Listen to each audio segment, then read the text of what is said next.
전 세계적으로 유명한 중국 춘추시대의 병서인 손자병법에는 이런 구절이 있습니다. 군무치중증망, 무양식증망, 무의적증망.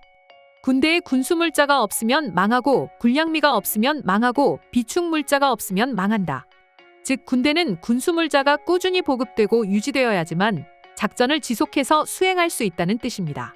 작전은 전투를 승리하게 하고 군수는 전쟁을 승리하게 한다라는 에르빈 롬멜의 말과 무능한 장수는 전술을 연구하지만 유능한 장수는 보급을 연구한다라는 옛말에서 알 수 있듯이 고대나 현대에서 군수 지원은 제일 중요한 요소로 여겨져 왔습니다. 한국군 역시도 육군, 공군, 해군, 해병이 각기 다양한 군수 지원 부대와 장비들을 보유하고 있는데요. 그 중에서도 해군에서 중요한 역할을 맡고 있는 지원함이 있는데 그것은 바로 군수 지원함입니다.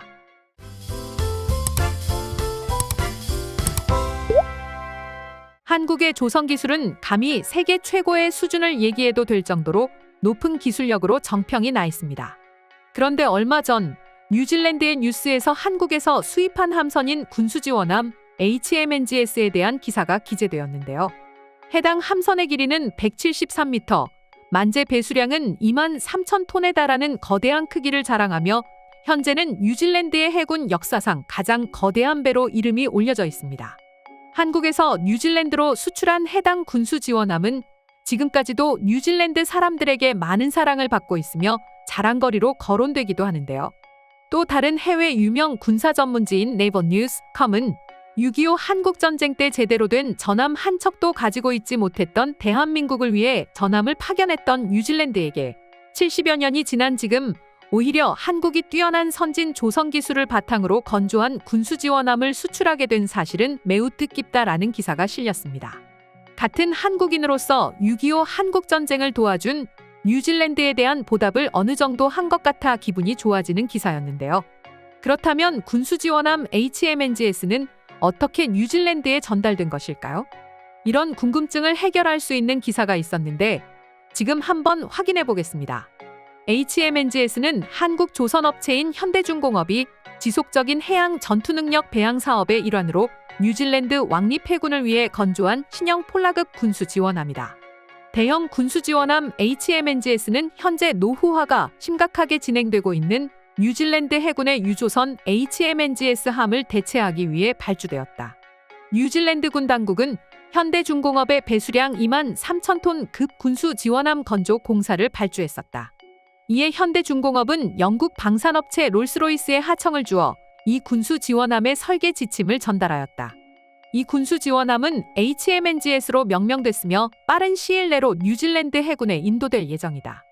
HMNGS는 뉴플리머스를 모항으로 삼게 되며 해상보급 작전은 물론 인도적 지원과 재난 구호 임무도 지원할 것으로 보인다. 또한 남극에서 물류 작전을 펼치면서 미국의 맥머도 기지와 스콧 기지를 포함한 여러 남극 연구시설에 대한 보급도 지원할 예정이다. 방금의 기사를 보면 알 수 있듯이 HMNGS 군수지원함은 해상보급 작전 외에도 재난구호나 물류작전 등 다양하게 활용이 가능한 만능전함으로 활용되고 있었는데요. 그렇다면 HMNGS의 특징은 무엇이 있을까요? HMNGS는 해군 함정으로서는 최초로 롤스로이스의 친환경 선박 디자인인 신형 파도 가름 선형 선체를 도입하는 첫 사례가 되었습니다. 이 신형 파도 가름 선형 선체는 바닷물의 저항과 연료 소비량을 감소시키는 데 탁월한 성능을 발휘합니다. 또한 남극의 혹독한 기후 조건에서 보다 원활하게 작전 활동을 할 수 있도록 HMNGS 함의 친환경 설계를 진행하여 선체의 내빈 기능과 방한 기능이 추가로 개조되었습니다. 그 외에 통합 통신 시스템과 경식 복합 고무보트 이정이 장비되어 있으며 2인 침상병동 및 치료실 같은 다양한 의료시설도 설비되어 있는데요.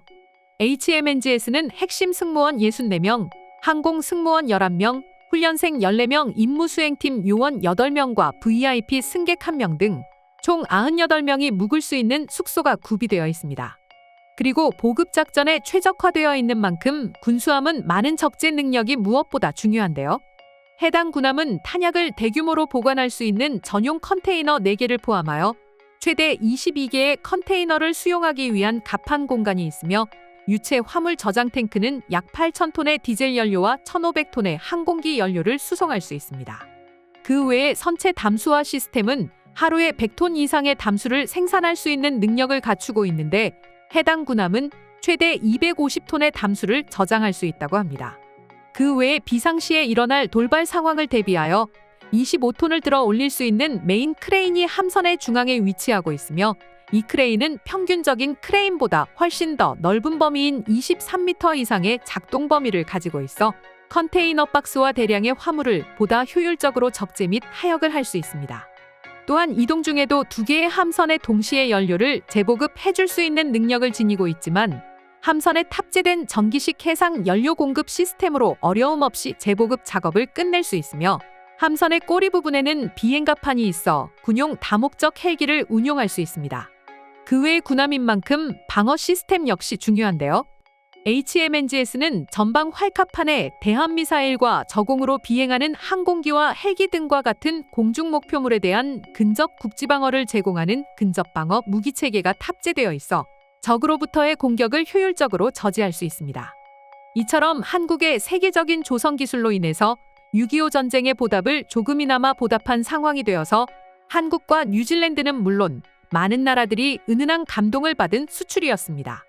그리고 이런 한국의 HMNGS 수출에 관한 기사를 본 많은 외국인들의 다양한 반응이 있었는데요. 그럼 지금부터는 한국의 HMNGS 수출에 대해 외국인들은 어떤 생각을 하고 있는지 더욱 자세히 알아보도록 하겠습니다. 현대중공업은 이미 세계적인 기술로 유명하지. 동화에나 나올 법한 이야기야. 옛날 전쟁의 위기로부터 전혀 상관이 없는 나라에 목숨 걸고 도와준 뉴질랜드나 그런 뉴질랜드에게 몇십 년 만에 큰 전함으로 도움을 준 한국이나 이건 살아있는 동화 그 자체인 것 같아. 여기서 정말 놀라운 건 바로 한국의 빠른 발전이야. 폐허가 된 나라가 어떻게 70년 만에 세계 최고의 조성 기술을 가지고 있는 거지? 아니면 이미 한국은 오래전부터 첨단 조성 기술을 가지고 있었나? 내 생각에는 어느 정도 일리가 있는 것 같아. 한국의 역사 중에 이순신 장군이 있는데 그는 단 몇 척의 배로 침범하는 일본의 배를 몰살시켰다고 하더군. 그 역사는 아주 오래전인 걸로 알고 있는데 물론 이순신 장군이 대단한 사람인 건 맞지만 지금의 조성 기술로 연관 짓기에는 개연성이 부족해. 한국은 오래전부터 무엇이든 파고드는 능력이 남달랐어. 그렇기에 결국 무슨 일이든지 해내고 말지. 난 조성 기술로는 한국이 중국한테 졌다고 알고 있었는데 그게 아니었던 건가? 중국이 실제로 한국에 들어갈 발주를 다 뺏어온 건 맞아. 정확히 말하면 더 싼 값에 만든다고 말해서 한국이 다 뺏긴 거지. 그렇다면 그건 뺏겼다는 표현이 안 맞는 것 같은데? 왜냐하면 당연히 누구라도 가장 저렴한 곳에서 구매할 테니까 말이야. 하지만 큰 문제가 있었어. 바로 중국에서 만든 배들이 엉망이었다는 거지. 결국 싼 게 비지떡이었다는 말이야. 싼 값으로 인해서 중국이 더 많은 배를 만든 건 맞아.